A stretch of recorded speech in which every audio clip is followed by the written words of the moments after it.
Good afternoon. I'm Paul. I'm with Life, the Basic Manual. Welcome, and doing great today. Hope you are too. And we're talking about having friends and being social and having relationships and connecting with other people. Pretty good topic. An important one for me, for you. I hope that you'll find this information helpful. Let's start with, I think that most people, I know I do, I need a certain amount of alone time, of quiet time. With myself. I really need to experience quiet. I really need to experience me being with me for a period of time. And I don't think I really get that every single day, but I'm aware of it, and I know that that throughout a week there'll be a few days where I have at least a couple hours of really me time, where I'm doing the very things that I love doing, running with my dogs, or listening to music, or reading, or swimming, or just a lot of good stuff. But so having said that, it's important that we say that, because then we go on to the need to have interaction and the need to be able to connect with people. We all might look differently, be different sexes, or have different, in this day and age, values or beliefs or political beliefs or even religious beliefs. But let me tell you, human beings basically feel a lot of the same ways that other human beings feel. And so it's easy to kind of have this conditioned response and wall around us, where we feel like I'm me and I'm different than you and you're you, and you wouldn't understand me if I shared what was really going on or how I felt. But the fact of the matter is, there are people in the world that are able to understand you and would sympathize and empathize and be able to relate and connect with your life and what's going on with you. So there's a real importance to having friendships and having people that are close to you that you can talk to. And if you can get one or two or maybe even a few friends that you feel like you can share who you are in your life with, you're really doing better than most people. Because there was a survey done about a year ago that I learned about, and it basically interviewed several thousand people.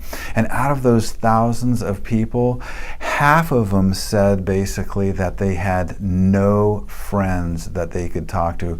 The survey was about, who do you really have in your life that you can talk to and really share your innermost feelings and stuff going on in your life? And half said zero, absolutely no one that they can talk to. And the other half, I thought they were going to say, well, 2, 3, 4. They said the other half, the other 50%, was one.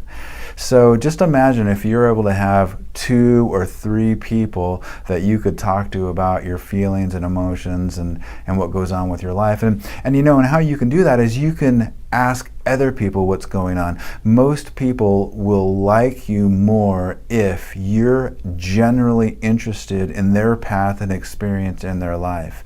And they'll be more interested in you if you're able to show more interest in them. I read this book one time that had this exercise that said, the next time you go on vacation and you're either, in a convenience store or you're at an airport, you usually are around more people when you're traveling. Find one person each day and be very genuine and ask them, hey, how are you doing today? What's your name? Where are you coming from? Oh, and how is your life going today? And those people didn't result in having close friendships, but the response in people that opened up about their life and family and where they were going and how long their vacation was and interesting things, and then how interested they were in asking me questions about my life. It's just an example that I want you to kind of hold on to. So when you have the opportunity to get close to somebody and to really talk about what's going on in your life, to be able to maybe take that risk and do that. And look, you might be hurt, or you might have been hurt in the past and have been burned. Look, we can't be on this planet without getting our feelings hurt at times. But like finding true love and finding fulfillment in your life, is that going to really stop you from developing good relationships? I hope not, because it's not a good reason to not do that. So you want to maybe try and just encourage and nurture yourself and overcome that problem if you have that. Allow yourself to trust somebody that is trustworthy. We do want to find people that are non-judgmental, trustworthy, maybe not overly opinionated and critical of who we are, people that we feel safe and comfortable, people that we like being around and don't feel on edge or confused when we're around them, people that generally accept and care about us for who and what we are, and are generally trying to be healthy and to work on themselves too. Those are just some pointers about kind of who we would maybe try and find and look at as being social with and being friends, and try and let things evolve. Don't be impatient. Try and just let things naturally flow, and you'll find your way. Anyway, I'm Paul with Life, the Basic Manual, and thanks for listening.